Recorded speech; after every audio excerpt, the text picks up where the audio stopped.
Let me tell you the story of REBT, a human empowerment story.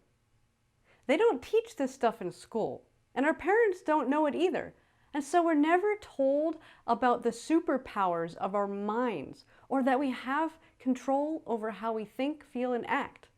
And as a result, we tend to spend our lives feeling like the victim of circumstances, like life happens to us. What we experience in life is determined by the outside world, and we have little to no control over it. Most people believe they're dealt a hand of cards at birth, including the parent card, the community card, the religion and life philosophy card, and a variety of other life circumstances that are outside of their control.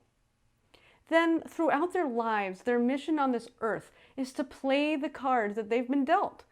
However, as life goes along, additional cards are added to the pile. The being bullied in school card, the breakup with your high school love card, the addiction card, the failing college card, the getting fired card, the car accident card, the children cards, the getting cancer cards. They feel at the mercy of these cards because each card causes them to feel emotions, as well as causes them to act in certain ways. They want desperately to fit in, to be accepted, to be around good people who act appropriately and who love them. They spend most of their time trying to control the world around them in an attempt at meeting their needs. They do this by arguing to get their way, changing their jobs, moving to a new location, putting out the fires, buying the item they believe will finally make them happy. But no matter where they go, it seems their problems follow them. No matter what they do, in the end, they're still unhappy, unfulfilled, and angry. It feels like life is constantly throwing things at them and putting obstacles in their way. Some people react to all of these cards by working frantically to try to control them, to stop more unwanted cards from coming. And other people begin to feel helpless and that they have no hope of feeling in control of their destiny. And so they give away their power and live their lives on autopilot, simply reacting to each new card that comes. You can imagine that as a result, most people are pretty stressed out. This stress leads to a variety of mental and emotional problems, such as anxiety, depression, overwhelm, hopelessness, and even guilt and shame. Most people, ourselves included, have had those experiences where we feel like we just suck at life, like we're failures at being human. And this has always been the case, and many people over the years have sought professional help to cope with their emotional pain and dysfunction.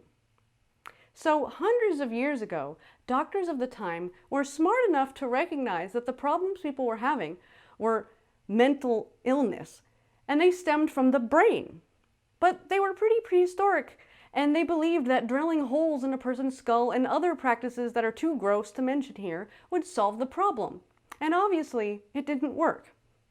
Then, around the turn of the 20th century, a new field of science emerged called psychology.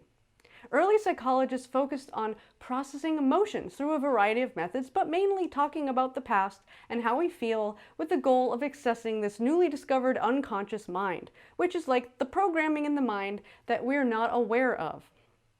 It was tremendously helpful compared to the previous methods, but it was still time-consuming, unpredictable, and mostly ineffective at creating lasting change. Then behaviorism was the next wave of psychology, and it focused on helping people change their behaviors rather than focusing on how they felt. The person's actions were the focus rather than their inner experience. Both the emotional and behavioral focuses helped, but they both largely ignored the way that people think. And it turns out that they were missing the most important factor to human psychology. So then came Albert Ellis, and he was the first one to dive deeper into human thinking as a factor in emotional and behavioral problems. To most people today, the idea that our thoughts have a significant impact on our life experiences seems like common sense, even if they don't understand how it works exactly. But at the time, it was revolutionary, and the reason it seems like common knowledge today is that this discovery was the biggest shift in the understanding of how the human mind works, and in fact, how human experience of life works. It's the biggest shift ever. this concept has become the focus of all of the most influential major movements in modern psychology. In a nutshell, Albert Ellis taught us that people are not disturbed by things, but rather by their view of things. And knowing this, let's look back at that hand of cards that we've been dealt. While there may be specific situations that life has placed in front of us, the truth that most people do not realize is that it is not what is on the card that impacts how we feel or what we do because of it. Rather, how we perceive what we are dealt is the cause of our emotional reactions. And then our emotional reaction is what determines our behavior. And this can be really hard to accept for many people. Many people have become very attached to the idea that the reason they are angry is because their boss snapped at them. The reason they failed the test is because they spilled coffee on themselves that morning, and then they were late to school, and then their teacher handed them a paper and they received a D on it, and they got it just before test time. And after all that, of course they were anxious. Who wouldn't be, right?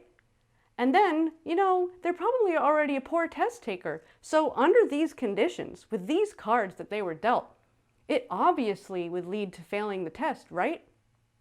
Well, the truth is, however hard it might be to hear, that it's wrong. None of those reasons is why they failed the test. First, they may have failed the test in part because they did not study and were unprepared. But more than anything, they failed the test because they did not know how to direct their own thoughts and control their emotions. The truth is that they could have had a better way of thinking about each of those cards or situations that they were dealt that day. They could have chosen to ease their own anxiety. They could have been more in control of how they responded to what was happening. But they didn't know how, because no one ever teaches this stuff. And the person who felt angry because their boss snapped at them, think about this.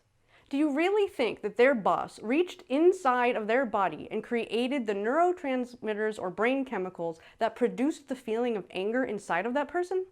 No, of course not. So where did the anger come from? It came from the body's response to the angry thought. And while it might seem reasonable or even normal for someone to think angry thoughts when someone else snaps at them, the unfortunate, or I guess really fortunate truth is that it is 100% their choice what they think about it and how they allow it to make them feel.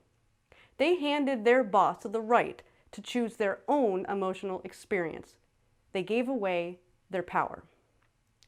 So, if at this point you're ready to swallow the pill that your thoughts and emotions and behaviors that take you into the situations that you don't like are your choice, then I encourage you to listen on. So here are a couple more examples.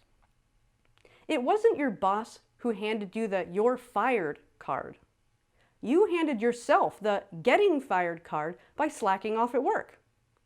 It wasn't the other person or God that punished you with the "getting pregnant from a one-night stand" card. You grabbed a hold of that card all on your own by choosing to have unprotected sex with a stranger. The most important truth that must be accepted in order to finally be in control of our own lives is the fact that we cause most of the cards that we're dealt.